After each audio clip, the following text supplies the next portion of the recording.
Welcome to the lecture series of signal system. In the previous lecture we have seen what the convolution is and how and for what purpose we can use for this operation. So convolution basically used to combine two signals and to produce another signal by combining two signals. There here in this slide some properties or some properties of convolution is to be discussed. The first property is, as I stated earlier, the first property is commutative property, means convolution of x1t with the x2t will be same as convolution of x2t with x1t. It means integration of minus infinite to plus infinite x of tau, x1 of tau, x2 t minus tau d tau, x2 t minus tau d tau will be same as integration from minus infinite to plus infinite x1 t minus tau, x2 tau, x2 tau d tau.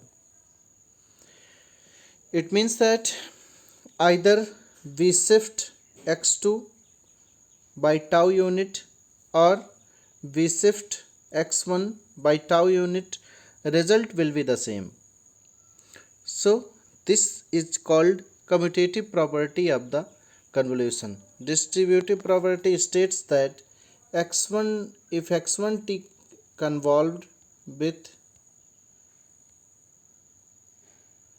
h1t plus h2t, then this can be x1 can be convolved with h1t and h2t individually plus x1t convolution with h2t. So we can distribute the x1 with the h1t and h2t. This is the property of distribution.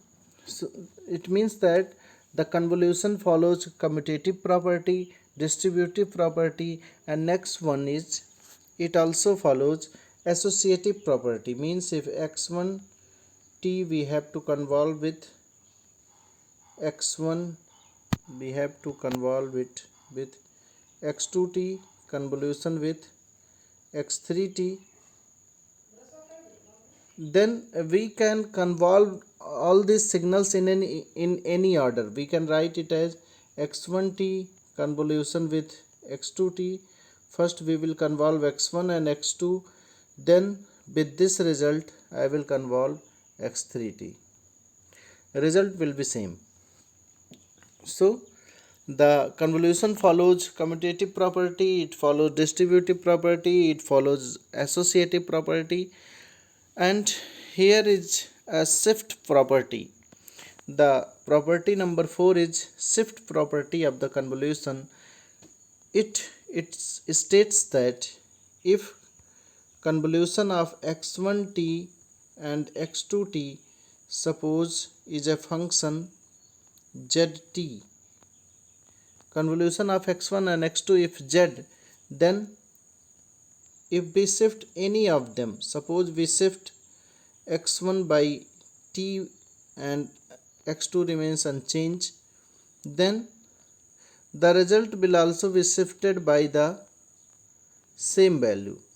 Or if we shift x2 only, means x1t convolution with x2 t minus capital T, then the result will also be shifted by t unit. And again, if we shift both of them, if we shift x1 by t1 unit, x1 t minus t1, and x2 by t2 unit, x2 t minus t2, then result will be shifted by t1 plus t2 unit, means it will become z of t minus t1, z of t minus t1 minus t2, z of t minus t1 minus t2. This is the shift property of the convolution. Next is, if signal xt is convolved with the delta function, means convolution of xt with delta t will produce the same signal xt. We can find proof of this. Suppose we have to convolve the signals xt and delta t, then we will put it as convolution will give x tau del of t minus tau d tau, where tau is from minus infinite to plus infinite. It means that we have to put the limit of tau from minus infinite to plus infinite. For the all values of tau, this function delta t minus tau will be 0, except when tau is equal to t, it will give 1. When tau is equal to t, the delta t minus tau will be 1, otherwise it will be 0. So delta t minus tau will give a non-zero value when tau will become equal to t. It means that this function will become x t and value of del t minus tau will be 1 and it will become equal to xt. So the convolution of any function, any signal with the delta t will produce the same signal itself. The next property is, if we are convolving two signals, suppose here is a signal x1t which is from 0 to t1, there is a signal x2t which is from 0 to t2, then convolution of both these signals will have duration from 0 to t1 plus t2. Suppose this is the convolution of x1 and x2, then duration of this signal will be from 0 to t1 plus t2. Duration will be added. So if the duration of x1t is t1, duration of x2t is t2, then the duration of x1 convolution with x2 will be equal to t1 plus t2. Next, here is some examples for the convolution is given.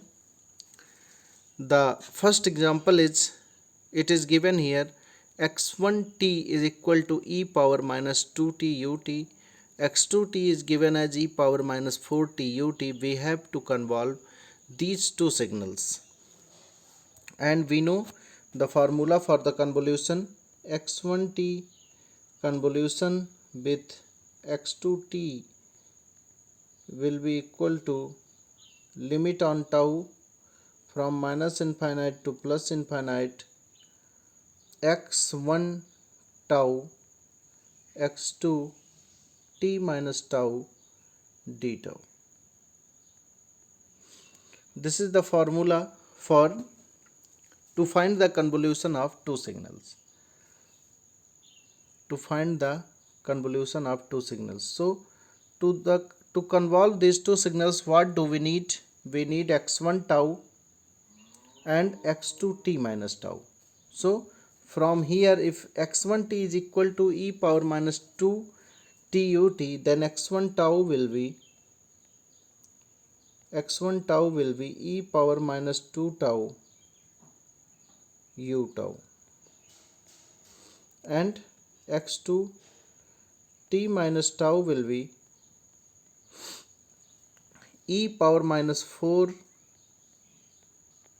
t minus tau u of t minus tau. E power minus 4 t minus tau u of t minus tau. Put these two values of x1 tau and x2 t minus tau in the formula of convolution. We will get x1 convolution with x2 is equal to tau from minus infinite to plus infinite e power minus 2 tau u tau and e power minus 4 t minus tau u of t minus tau. This u tau and u of t minus tau will define the limit of the integration. If we consider u tau, it means that tau should be greater than 0 because unit step function exists, ut exists only for t less than 0 and it will be 0 for t less than 0. So ut will exist when tau will be greater than 0 and ut minus tau will exist. Ut minus tau will exist when t minus tau will be greater than 0, which indicates that this tau should be less than t. It means that if we combine both these two inequalities, then it will become tau is greater than 0, tau should be greater than 0 and tau should be less than t. By combining we can write it as tau should be greater than 0 and it should be less than t. So limit of the integration will be from 0 to t. So I will put this question as limit on the tau from minus infinite to plus infinite now the limit will be from 0 to t e power minus 2 tau into e power minus 4 t minus tau d tau. Again, this can be written as limit 0 to t e power minus 2 tau into e power minus 4t into e power plus 4 tau d tau. Here, because we are integrating this function with respect to tau, it means that this e power minus 4t is a constant with respect to tau and I will put this term e power minus 4t outside of the integration, and by combining e power minus 2 tau into e power plus 4 tau, multiplication of these two will become e power 2 tau. Now the question will look like it is e power minus 4t integration from 0 to t e power 2 tau d tau, which will be equal to e power minus 4t integration of e tau will be e to the power 2 tau by 2. Limit of integration is from 0 to t and it is equal to e power 2t by 2 minus 0. So it is e power minus 4t into e power 2t by 2, which is equal to e power minus 2t by 2. This is the convolution of signal x1t with x2t. This is all for this lecture. In the next lecture, we will discuss some more examples related to convolution of two signals. Thank you.